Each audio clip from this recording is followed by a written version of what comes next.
क्षयरोग निर्मूलनासाठी ठाणे महानगरपालिका करत असलेल्या प्रयत्नांमुळेच ठाणे महापालिकेचा राज्यात चौथा क्रमांक आहे।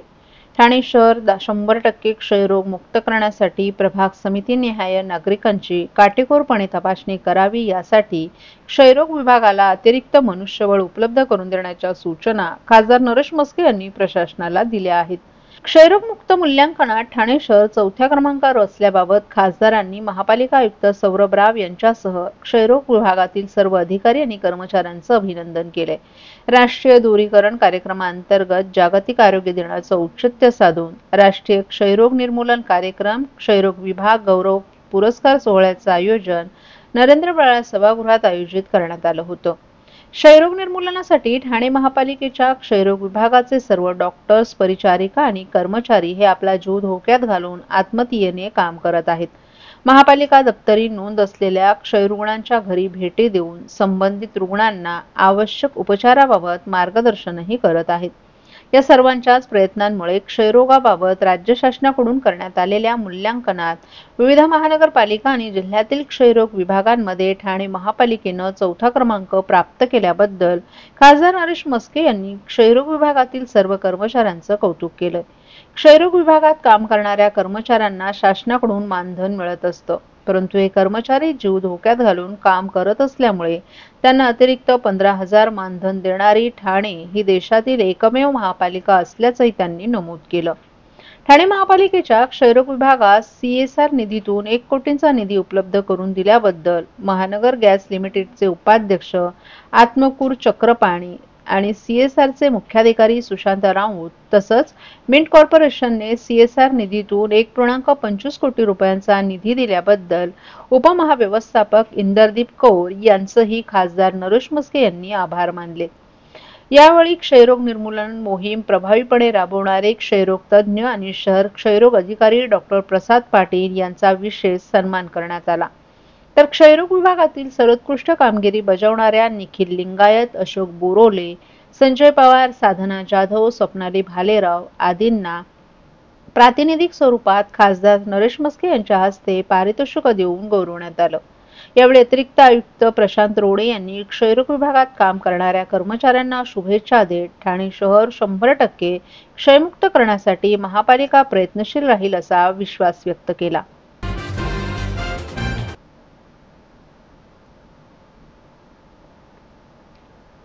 बागेश्वर धाम सरकार म्हणून ओळखले जाणारे धीरेंद्र कृष्ण शास्त्री बागेश्वर बाबा ठाण्यात येणार होते, परंतु बागेश्वर बाबा न आल्यानं नागरिक नाराज झाल्याचं दृश्य दिसून आलं। ठाण्यातील उपवन तलाव येथे सकाळी 6 वाजता बागेश्वर बाबा येणार होते। यासाठी नागरिक सकाळी 5 वाजल्यापासूनच उपवन घाट येथे जमा झाले होते। हनुमान चालीसा आणि गंगा आरतीसाठी धीरेंद्र कृष्ण शास्त्री बागेश्वर बाबा येणार होते।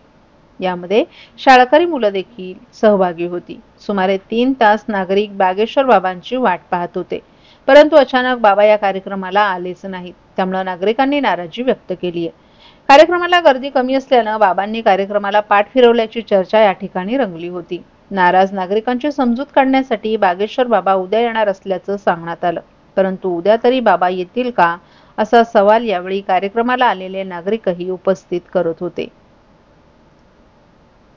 बजे आए 5:30 बजे हम लोग सोचे कि आएंगे 6 बजे का मतलब टाइम दिया गया था ना, तो 5:30 बजे आए थे हम लोग, पर आए नहीं।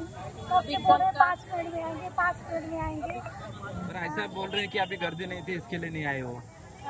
नहीं कैसे बोल रहे हो, मंडी में उनको बैठना है महाराज जी को, तो फिर बोल रहे 15 मिनट में आएंगे, तो सब लोग मिल रहे हैं बीच रास्ते में उनसे, ऐसा ही बोल रहे हैं। तो कितनी लड़की होती है इस तरीके से? अभी बहुत ही तकलीफ हुआ, इसलिए हम लोग उठ के चले आए हैं।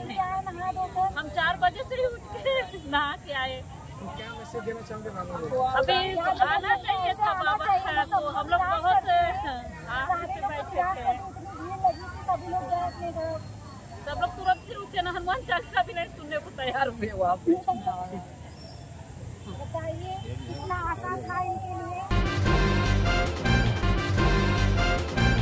महाराष्ट्रातील भगिनींना आधार देणारी राज्य शासनाची मुख्यमंत्री माझी लाडकी बहीण योजना। या योजनेअंतर्गत अल्प उत्पन्न गटातील 21 ते 65 वयोगटाच्या भगिनींना मिळणार दरमहा 1500 रुपयांची मदत। अर्ज करण्यासाठी 31 ऑगस्ट 2024 पर्यंत मुदतवाढ। कुटुंबाचं वार्षिक उत्पन्न 2.5 लाख रुपयांपेक्षा कमी असलेल्या महिला पात्र। कुटुंबाकडे पिवळं किंवा केशरी रेशन कार्ड असल्यास उत्पन्नाचा दाखला आवश्यक नाही।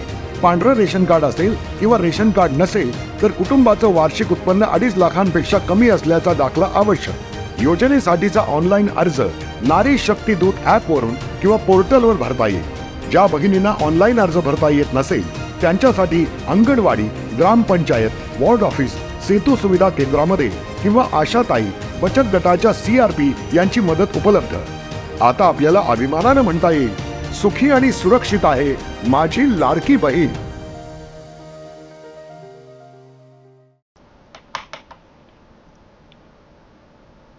अरुंद रस्ते, मेट्रोची कामं अशा विविध कारणांमुळे कोंडीत अडकणाऱ्या ठाणेकरांची वाट दारूच्या बाटल्यांनी अडवलीये।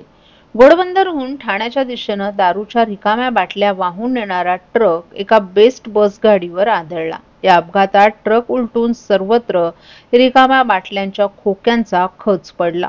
त्यामुळे अपघातग्रस्त वाहन आणि दारूच्या बाटल्यांचा खच रस्त्यावरून काढण्याची वेळ पोलीस आणि बचाव पथकावर आली होती। या अपघातामुळे गायमुख घाट ते चेना ब्रिज पर्यंत दोन्ही मार्गावर कोंडी झाली होती।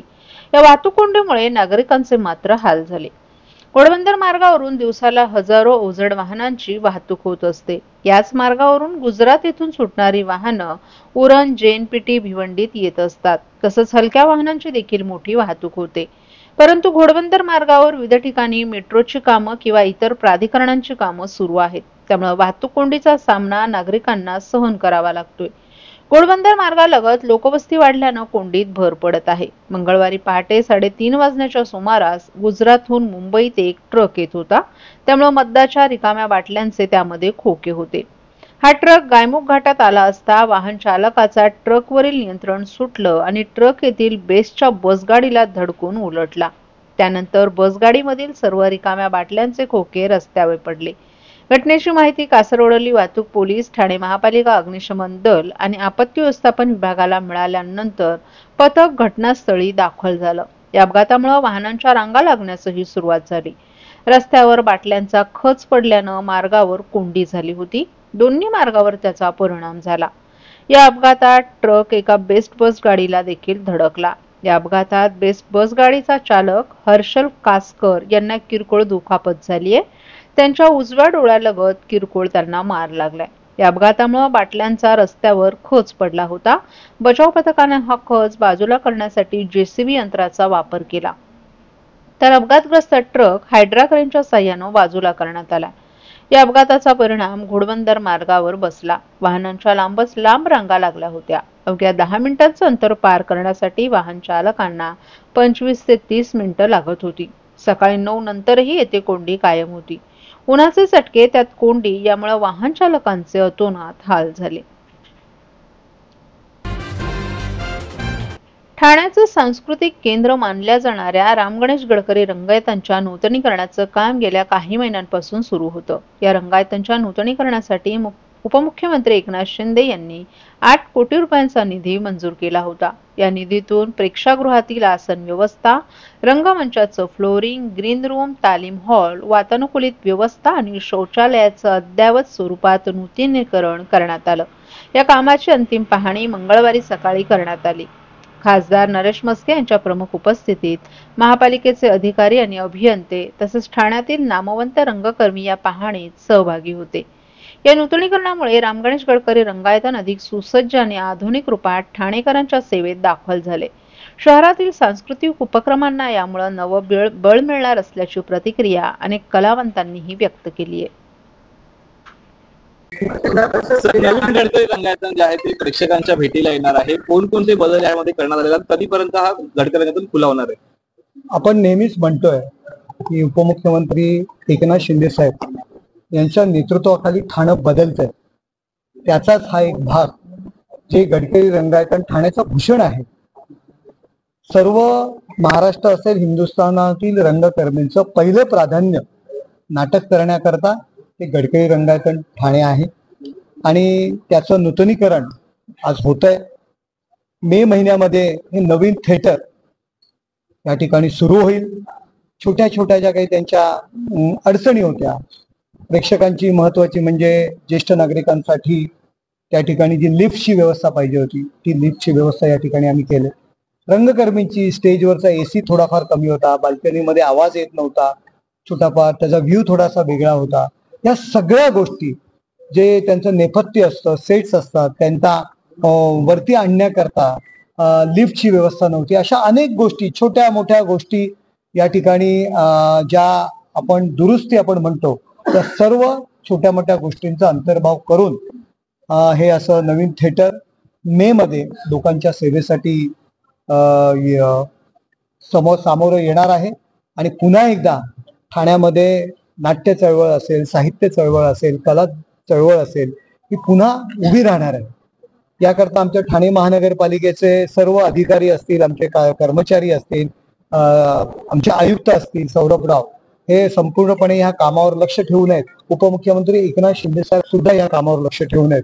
कालच त्यांनी या ठिकाणी जेव्हा आम्ही देवीचं विसर्जन होतं आणि मला निर्देश दिले की त्याचं तुम्ही काम बघून घ्या कुठपर्यंत आलंय. आणि आज आम्ही जी काही रंगकर्मी आहेत, म्हणजे नाट्य निर्माते संघाचे अधिकारी पदाधिकारी आहेत, आमच्या ठाण्यातील चित्रपट नाट्यसृष्टीशी संबंधित या ठिकाणी आमचे विजुमानी असतील, आमच्या नाट्य परिषदेचे नरेंद्र बेडेकर असतील, आमचा जे नाट्य आपण म्हणतो मॅनेजमेंट, त्यांचा दिगंबर प्रभू आहेत, मच्छिंद्र आपला प्रसाद कांबळी आहे, संतोष कणेकर आहेत.